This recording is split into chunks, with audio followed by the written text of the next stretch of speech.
തോപ്പുകൾ എന്ന sandalwood plantation നടുവിൽ 1460 ചന്ദന മരങ്ങൾക്ക് നടുവിൽ മഡ് പാക്ക് ഹൗസുകളോടുകൂടി ഇന്ന് ലോകത്തിന് വേണ്ടി കേരളത്തിൽ നിന്ന് മലയാളികൾ സമർപ്പിക്കുന്ന ടൂറിസം മേഖലയുടെ ഏറ്റവും വലിയ സംഭാവനയായി മാറുന്ന ഒരു പ്രൊജക്റ്റാണ് നമ്മളുടെ ഹെറിറ്റേജ് റിസോർട്ട് പ്രൊജക്റ്റ്.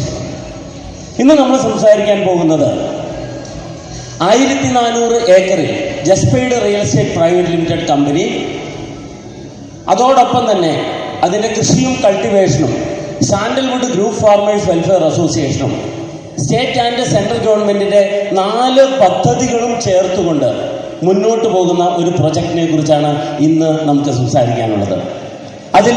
അതിന് യോഗ്യമായ ഭൂപ്രകൃതി കണ്ടെത്തി 1400 ഏക്കറിനെ 2 ഏക്കറിനെ 700 പ്രൊജക്റ്റുകളാക്കി മാറ്റി.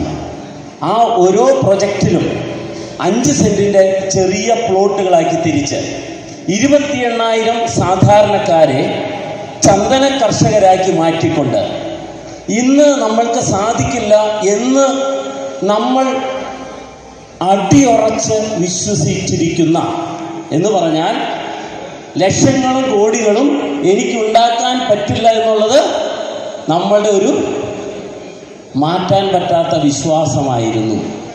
പക്ഷേ ആ വിശ്വാസം ഇന്ന് തകർത്തെറിഞ്ഞുകൊണ്ട് എനിക്കും കോടീശ്വരനാകാം, ഭൂമി അനുഗ്രഹിച്ച് മണ്ണിനെ സ്നേഹിച്ചുകൊണ്ട് നമുക്കും സാധിക്കും എന്നുള്ളതാണ് ജസ്പെയ്ഡ് റിയൽ എസ്റ്റേറ്റ് പ്രൈവറ്റ് ലിമിറ്റഡ് കമ്പനിയും sandalwood group farmers welfare association ചേർന്നുകൊണ്ട് 1400 ഏക്കറിൽ 28,000 ചന്ദന കർഷകരെ 28,000 കോടീശ്വരന്മാരാകുന്ന പദ്ധതി.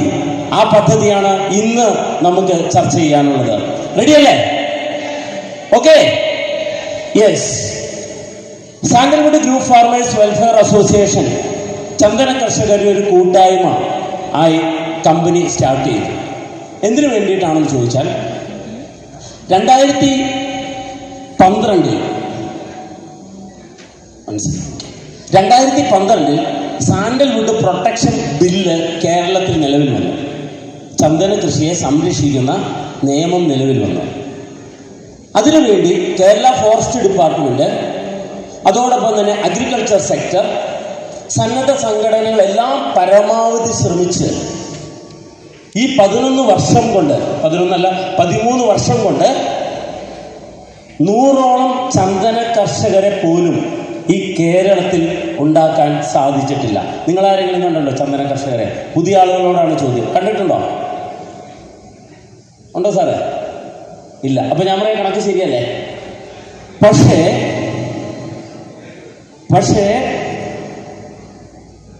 2023 നവംബർ 16 അനൗൺസ് ചെയ്ത് 2024 5-ാം മാസം 23 1001 തൈകൾ വെച്ച് തുടങ്ങിയ ജസ്പെയ്ഡ് റിയൽ എസ്റ്റേറ്റ് കമ്പനിയുടെ സാൻഡൽവുഡ് പ്ലാന്റേഷൻ പ്രൊജക്റ്റിൽ വെറും 1 വർഷം കൊണ്ട് 1000-ലധികം ചന്ദന കർഷകരെ നിർമ്മിക്കാൻ സാധിച്ചു.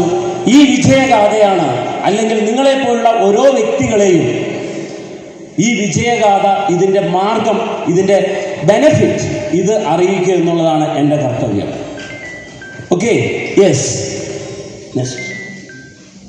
ഞങ്ങൾ യഥാർത്ഥ സാമ്പത്തിക സ്വാതന്ത്ര്യത്തിലേക്ക് എന്ന് പറയാൻ കാരണം ചന്ദന കൃഷിയുടെ സാധ്യതകളെ മനസ്സിലാക്കി ഭാവിയിൽ അതിൽ നിന്ന് ലഭിക്കാനുള്ള വരുമാനത്തെ, അതിൻ്റെ ആദായത്തെ മുന്നോട്ട് പോയാലേ കാര്യമുള്ളൂ. കാരണം വളരെ ഗഹനമായ വിഷയമാണ്. കാരണം നിങ്ങൾക്കിത് മനസ്സിലായാൽ മാത്രമാണ് ഇനി കടന്നു വരുന്ന സെക്ഷൻസ് നിങ്ങൾക്ക് ഫോളോ ചെയ്യാൻ സാധിക്കുകയുള്ളൂ. ഓക്കെ, അപ്പോൾ നമ്മളൊരു കാര്യം ഉറപ്പിച്ചു, നമ്മുടെ പൈതൃകമാണ്.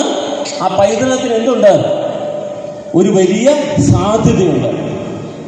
പണം കായ്ക്കുന്ന മരങ്ങൾ നമുക്കും വാങ്ങാം, നടാം, ഇലയൊഴികെ എല്ലാം വിൽക്കാം. കിലോയ്ക്ക് 20,000 രൂപ. ഒരു മരം വെട്ടിവെക്കുന്നത് ക്യൂബിക്കടിക്കല്ല, കിലോയ്ക്ക് തൂക്കി ഇലയൊഴികെ ബാക്കിയെല്ലാം വിൽക്കാൻ സാധിക്കും. ഇന്ത്യയിൽ ഒരു വർഷം 2000 ടൺ ആവശ്യമുണ്ട്. പക്ഷെ ഉൽപാദനം എത്രയേ ഉള്ളൂ? വെറും 100 ടൺ മാത്രമേ ഉള്ളൂ. അപ്പോൾ ഒരു കൃഷിക്കാരന് ഇതിനകത്തേക്ക് ഇറങ്ങിത്തിരിക്കാൻ അവൻ എന്ത് മനസ്സിലായി? ഇതൊരു സാധ്യതയുണ്ട്, അവൻ്റെ മുമ്പിൽ അതിനൊരു ഓപ്പർച്യൂണിറ്റി ഉണ്ട്.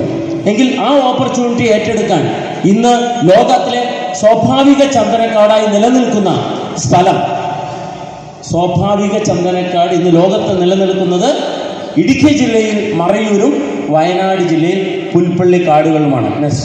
അവിടെ നിന്ന് ലഭിക്കുന്ന സാൻഡൽ വുഡ് പ്രൊഡക്റ്റുകളാണ് ലോകത്തിൽ നമ്പർ 1 എന്ന് മരങ്ങളെ കുറിച്ച് പഠിക്കുന്ന സെൻട്രൽ ഗവൺമെന്റ് ഇൻസ്റ്റിറ്റ്യൂട്ടായ institute of wood science and technology IWST സാക്ഷ്യപ്പെടുത്തുന്നത്. അപ്പോൾ നമുക്കൊരു കാര്യം വ്യക്തമായി അല്ലേ, റബ്ബർ മേടിക്കാൻ MRFകാര് ബ്രസീലിലേക്ക് പോയതുപോലെ എത്ര സപ്ലൈ വന്നാലും എവിടെ വരും ആൾക്കാർ? ഇവിടെ നമ്മുടെ അടുത്ത് വരില്ലേ? Okay, that the market demand. Supply കൂടിയാലും എന്തുണ്ടാകും? നമ്മുടെ പ്രൊഡക്റ്റിന് ഡിമാൻഡ് ഉണ്ടാകും. യെസ്, അങ്ങനെ ഡിമാൻഡുള്ള ഈ പ്രൊജക്റ്റ് ഏറ്റെടുക്കുമ്പോൾ ഇനി നമുക്കൊന്ന് ഡിസ്കസ് ചെയ്യാം.